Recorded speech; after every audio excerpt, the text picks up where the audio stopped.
السلام علیکم ورحمۃ اللہ وبرکاتہ۔ گلے کی خراش سے نجات حاصل کرنے کے آسان ٹوٹکے۔ گلے کی خراش یا سوزش ایک عام بیماری ہے جو ہر بدلتے موسم کے وقت ہوتی ہے یا پھر ٹھنڈا گرم ساتھ کھانے اور پینے سے بھی ہو جاتی ہے۔ کچھ لوگ انتہائی حساس ہوتے ہیں، وہ تھوڑی بہت موسمی تبدیلی بڑھتی آلودگی سے بھی مبتلا ہو جاتے ہیں۔ گلے کی خراش یا سوزش ابتدائی طور پر بہت تکلیف دیتی ہے اور اس کے شکار افراد کھانے اور پینے سمیت ٹھیک طرح سے بول پانے سے بھی کچھ وقت کے لیے محروم ہو جاتے ہیں۔ گلے میں سوزش کی وجہ سے بولنے میں بھی تکلیف ہوتی ہے، جبکہ کوئی چیز نہ تو نگلی جاتی ہے اور نہ ہی کھائی جاتی ہے۔ شہد۔ کہا جاتا ہے کہ شہد میں ہر بیماری کا علاج ہے، تاہم اب میڈیکل سائنس نے بھی اس کی تصدیق کر دی۔ گلے کی سوزش اور خراش میں مبتلا افراد دن میں 2 سے 3 بار شہد کو چائے میں ملا کر پئیں یا ایسے ہی شہد لیں تو ان کا گلا جلد ٹھیک ہو سکتا ہے۔ نمک اور سوڈا پانی کے غرارے۔ 1 کپ پانی میں نصف چائے کے چمچ جتنا بیکنگ سوڈا اور اتنا ہی نمک ملا کر غرارے کریں تو جلدی شفا ہوگی۔ ماہرین کے مطابق نمک اور سوڈا پانی کے غرارے کرنے سے گلے میں موجود زہریلی بیکٹیریا کا خاتمہ ہوتا ہے جو سوزش اور خراش کا باعث بنتے ہیں۔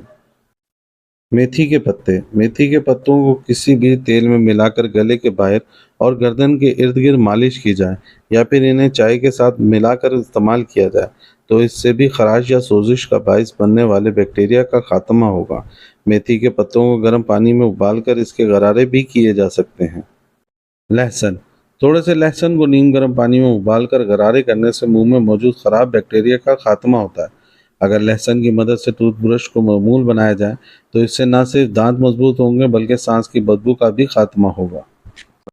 پودینے کی چائے۔ پودینے سے بنے ہوئے کہوہ یا چائے کو بھی گلے کی خراش میں مفید سمجھا جاتا ہے کیونکہ اس میں موجود مینتھول گلے کو ٹھنڈک پہنچاتا ہے اور بلغم کے خاتمے میں بھی کردار ادا کرتا ہے۔ ملٹھی۔ ملٹھی کو قدیم زمانے سے ایک قدرتی دوا کے طور پر استعمال کیا جا رہا ہے۔ گلے کی خراش کی صورت میں ملٹھی کے ایک ٹکڑا لے کر اس کو تھوڑی دیر کے لیے چوس لیں، اس سے درد اور خراش کی شدت میں کمی آئے گی۔ میتھی دانے کا استعمال۔ طبی فوائد حاصل کرنے کے لیے میتھی دانے کو چبایا جا سکتا ہے، اس کا تیل استعمال کیا جا سکتا ہے یا اس سے بنی ہوئی چائے سے بھی طبی فوائد حاصل کیے جا سکتے ہیں۔ میتھی دانے کو گلے کی خراش کا قدرتی علاج سمجھا جاتا ہے۔ دار چینی۔ دار چینی ایسا مسالہ ہے جس میں اینٹی آکسیڈنٹ کی مقدار کافی زیادہ ہوتی ہے اور جب گلا سوج رہا ہو تو یہ بلغم بننے کی مقدار کم کر کے سانس لینے کو آسان بناتا ہے۔ 1 سے 1.5 کپ پانی کو ابال لیں، جب پانی ابلنے لگے تو اس میں 1 سے 2 دار چینی کی اسٹکس ڈال دیں، 3 منٹ تک مزید ابالیں۔ اس کے بعد دار چینی کو نکال کر اس میں سبز چائے کو شامل کر دیں اور پھر نیم گرم ہونے پر پی لیں۔ سیب کا سرکہ۔ اس کے استعمال سے بلغم بھی نہیں بنتی۔ گلے کی خراش لاحق ہونے کی صورت میں بہترین اور مؤثر نتائج حاصل کرنے کے لیے سیب کے سرکے اور شہد کو پانی میں مکس کر کے استعمال کرنا چاہیے۔ ماہ رمضان میں کوشش کریں زیادہ عبادت کرنے کی اور ہمارے چینل کو لائک کریں، کمنٹس کریں، سبسکرائب کریں اور بیل آئیکن کے بٹن کو ضرور پریس کریں تاکہ آپ کو بر وقت ہماری نئی آنے والی ویڈیو کا نوٹیفیکیشن موصول ہو۔ شکریہ۔ اللہ حافظ۔